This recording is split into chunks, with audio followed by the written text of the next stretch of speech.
আর যে খবরে নজর রেখেছিলাম তনিষ্ঠা, আবারও সেই খবরের দিকেই নজর রাখতে হবে, কারণ তার অভিঘাত এতটা। কুলতলিতে এক নকল সোনা কারবারির খোঁজে গিয়েছিল পুলিশ সেখানে গিয়ে নজরদারি চালাতেই চক্ষু চড়ক গাছ। অভিযুক্তর বেডরুমের খাটের নিচে গোপন সুড়ঙ্গের হদিশ। কংক্রিটের সেই সুড়ঙ্গ গিয়ে মিশেছে মাতলা নদীর খালে। তদন্তকারীদের অনুমান এই সুড়ঙ্গ দিয়েই সম্ভবত পগার পার হয়ে গেছে কুখ্যাত সাদ্দাম। এত বড় একটা কংক্রিটের সুড়ঙ্গ তৈরি হয়ে গেল তনিষ্ঠা, অথচ পুলিশ কিছুই জানতে পারলো না। প্রশ্ন উঠছে যে এই সুড়ঙ্গ দিয়েই কি লুটের মাল পাচার হয়ে যেত? প্রশ্ন আরো উঠছে যে এই সাদ্দাম কত বড় দুষ্কৃতী, এর সঙ্গে কি আন্তর্জাতিক চক্রের কোনো যোগ রয়েছে?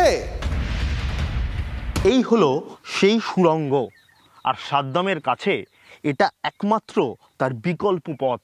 তার কারণ সে আগে থেকেই ভেবেছিল যে কোনো রকম কোনো ঘটনা ঘটলে তার একমাত্র বাঁচার পথ হতে পারে এই সুড়ঙ্গ। একেবারে বাড়ির যে খাট দেখে বোঝা যাবে না যে একজন ব্যক্তি শোয়ে তার তলায় এত বড় একটা কাণ্ড। সেই বাড়ির খাট সরালেই ঠিক এইখান থেকে যে খাট রয়েছে এই দেওয়ালের ওই পারে, সেই খাটের সরালেই দেখা যাচ্ছে এই সুড়ঙ্গ, যেই সুড়ঙ্গ ধরে সরাসরি একেবারে খাল, এবং তারপর সেখান থেকে অনায়াসে তার মতো পগার পার। যখন পুলিশ এসছে তখন সে বাইরে দেখেছে পুলিশ, আর নিজে ঘরের মধ্যে দেখা যাচ্ছে যে তার যে বাড়ি, একেবারে বাড়ির পেছনের দিকের অংশে আমরা এসছি, একেবারে বাড়ির পেছনের দিকে অনেকটা জঙ্গল এবং নতুন একটা কনস্ট্রাকশন হচ্ছে। সুতরাং এই জায়গাটা কোনোভাবেই তারা কি কথা বলছেন, কাদের সঙ্গে কথা বলছেন এবং সে কি পরিকল্পনা করছে, প্রতিবেশী গুণক করে যে টের পাবে না, তার কোনো প্রতিবেশীই নেই। পুলিশ এখন এটাই জানার চেষ্টা করছে যে এই জায়গাটায় ডান দিক এবং বাঁ দিক কোন দিকে যাওয়া যায়, কিভাবে পদ্ধতিতে যাওয়া যায় এবং কোন রাস্তা ধরে সে চলে গেছে। পুলিশের কাছে কার্যত এখন এই রুট ম্যাপ খোঁজা একেবারে যথেষ্ট কঠিন বিষয়, এবং পুলিশ এটাই জানার চেষ্টা করছে যে এই সুড়ঙ্গ এখানে আর কার কার বাড়িতে রয়েছে, না একমাত্র সাদ্দামের বাড়িতে এই সুড়ঙ্গ রয়েছে। ক্যামেরা কল্যাণের সঙ্গে সুশোভন, TV9 বাংলা। আমরা আরো একবার চলে যাব সরাসরি সুশোভনের কাছে। সুশোভন একদম ঘটনাস্থলেই রয়েছে। সুশোভন, একটু আগেও তোমাকে যে প্রশ্ন করেছিলাম যে মেক্সিকো থেকে ড্রাগ যখন পাচার করা হয় আমেরিকার মতন শহরগুলোতে, দেশগুলোতে, তখন ওই মাটির নিচে সুড়ঙ্গ দিয়ে সীমান্তের নিচে এইভাবে করার জন্য কয়েকজন কুখ্যাত দুষ্কৃতী, যাদের নাম আন্তর্জাতিক ক্রিমিনাল লিস্টে একদম জল করে। এবার থেকে কি সাদ্দামের মতন দুষ্কৃতীরাও তাদের সৌজন্যে এই বাংলার নামও কি এইভাবে একদম ক্রিমিনালের লিস্টে এরকম শীর্ষে চলে আসবে?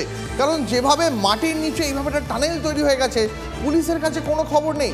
পুলিশ এখনো পর্যন্ত তদন্তে কি জানতে পারলো সুশোভন?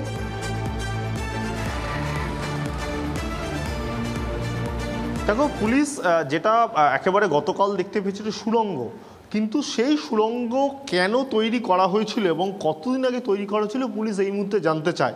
সেই জন্য তুমি জানো যে দুজনকে গ্রেফতার করা হয়েছে, সেই দুজনকে আজকে পুলিশ হেফাজতে আবেদন করা হবে। পুলিশ হেফাজতে পাওয়ার পর পুলিশ কিন্তু তাদের জিজ্ঞাসাবাদ করবে। এই মুহূর্তে পুলিশের কাছে দুটো বিষয় খুব গুরুত্বপূর্ণ। এক, সাদ্দাম কোথায় রয়েছে সেটা যেমন গুরুত্বপূর্ণ, অন্যদিকে যে এই সাদ্দাম সে কিভাবে পালিয়ে গেল, অর্থাৎ সে কোন সময়কে ব্যবহার করে সে পালাতে সক্ষম হলো, সেটা কিন্তু পুলিশের কাছে এখন সবথেকে বড় জানার বিষয়। এই জায়গায় দাঁড়িয়ে একদিকে জিজ্ঞাসাবাদ করা হবে, অন্যদিকে স্বাভাবিকভাবেই ঠিক যে এলাকা, সেই এলাকায় একমাত্র তার বাড়িতেই একটা বড় জায়গা, দূর থেকে দেখে মনে হবে যে হঠাৎ করে কোনো একটা কনস্ট্রাকশন তৈরি হয়েছে, কি কারণে সেটা কারোর জানা নেই। পুলিশ পরে গিয়ে জানতে পারছে সেটা সুড়ঙ্গ, অর্থাৎ কোথাও একটা নজরদারি নিঃসন্দেহে সেটা বলার অপেক্ষা রাখে না। আর আশপাশে একেবারে খাল বরাবর কারোর বাড়িতে কিন্তু সেরকম কিচ্ছু নেই, কিন্তু দেখে যেন হঠাৎ করে মনে হচ্ছে যে একটা সুড়ঙ্গ, এবং সেটা একেবারে ঘরের মধ্যে পুলিশ না ঢুকলে সেটা জানতে পারতো না। স্বাভাবিকভাবেই কিন্তু পুলিশের একটা মাথা ব্যথার কারণ, এবং পুলিশ যেটা মনে করছে যে সে হয়তো আগে থেকেই আন্দাজ করেছিল যে কোনোভাবে কোনো বিপদ আসতে পারে, কোনো সময় পুলিশ বা সে যেহেতু প্রতারিত করতো মানুষকে, কোনো সময় মানুষ হয়তো তার কাছে চলে আসবে, কোনো বিপদ আসতে পারে, তাই যাতে অনায়াসে মানুষের চোখে তুলে দেওয়া যায়, তাই বিকল্প পথ কিন্তু সাদ্দাম বেছে রেখেছিল। তার জন্য সেই সুড়ঙ্গ তৈরি করা ছিল, শুধু সুড়ঙ্গ তৈরি করা নয়, সুড়ঙ্গ থেকে বেরিয়ে সে কোন দিকে যাবে, সেই একদিকে যেমন জামতলা, অন্যদিকে গাজীনগর, যে এই বিভিন্ন জায়গায় কিন্তু যাওয়ার যে রাস্তা বা একেবারে যে খাল, সেই খালকে সে ব্যবহার করেছে। অর্থাৎ একেবারে সেখান থেকে বেরিয়ে অন্ধকারে কোথাও একটা চলে যাওয়া, যাতে পুলিশের নজরে না আসে, সাধারণ মানুষের নজরে না আসে, এবং অনায়াসে সে যাতে নিজেকে লুকিয়ে রাখতে পারে, সেই পরিকল্পনা যেমন করা হয়েছিল। এবং সুড়ঙ্গ দেখে এটা বলা যায় সে বাস্তবে সে রূপায়িত করেছে এবং আদতে সে পুলিশের চোখে ধুলো দিয়ে পালিয়েও গেছে। সত্যি সুশোভন, মানে এই ছবি দেখলে রীতিমতো চমকে উঠতে হয়। আমাদের সঙ্গে থাকো এই মুহূর্তে প্রাক্তন পুলিশ কর্তা অনিল জানা, তিনি আমাদের কি জানিয়েছেন শোনাবো দর্শকদের। শাসন নেই, ওরা নিজেদেরই মতো চলেন, এটা বাংলাদেশের এক্সটেন্ডেড পোর্শন এবং এখানে এদের অধিকাংশই হচ্ছে বাংলাদেশি। এদের যদি খোঁজ করা যায় সব বাংলাদেশ থেকে এখানে এসে জমি জায়গা দখল করে রয়েছে এবং নানা রকম অপরাধমূলক কাজে রয়েছে। অরিজিনাল আসল যে সাদ্দাম সেও তো বাংকারে ছিল, এখন রাজ্য পুলিশকে মেরে যেটাই গেছে। এখন আমাদের দেশের রাজ্যের মুশকিল হচ্ছে এইখানে যদি কেন্দ্রীয় পুলিশ যেত মারধর করলে তখন তাদের বিরুদ্ধে শ্লীলতাহানির কেস লিখে দিত, বলো মেয়েদের দিয়ে অত্যাচার করেছে, এটা দুটো কাউন্টার কেস হয়ে যেত। এই পরিস্থিতিতে এগুলো তো হবেই।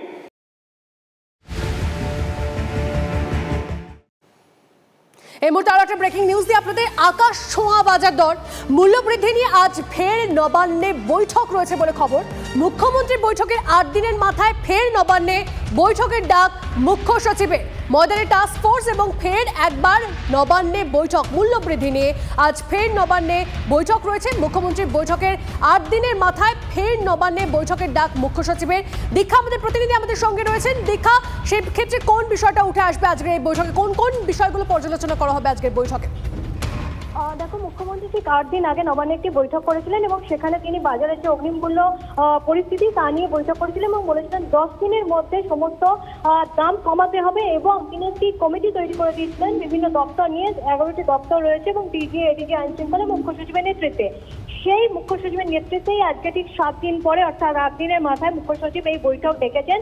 মূলত 11টি দপ্তরকে, যেখানে হর্টিকালচার, কৃষি দপ্তর থেকে শুরু করে অর্থ দপ্তর, ডিজি, এডিজি, আইন শৃঙ্খলা এবং সকলকে নিয়ে বৈঠক হবে যে গত 8 দিনে বাজারের পরিস্থিতি কি, ওকে মূল্য যে দামগুলো ছিল সেগুলো কতটা কমানো গেছে বা আদৌ কমানো গেছে কিনা, অর্থাৎ যে রিভিউ মিটিং, সেই মিটিং আজকে ডাকা হয়েছে মুখ্য সচিবের নেতৃত্বে এবং এই রিপোর্ট কিন্তু মুখ্যমন্ত্রীকে জমা দিতে হবে বলে মুখ্যমন্ত্রী বলেছিলেন। অর্থাৎ আজকে রিপোর্টের যাই নির্দেশ আসুক বৈঠকে, সেটা মুখ্যমন্ত্রীকে জমা করতে হবে। সেই বৈঠকের দিকে অবশ্যই নজর থাকবে। দীক্ষা, ধন্যবাদ।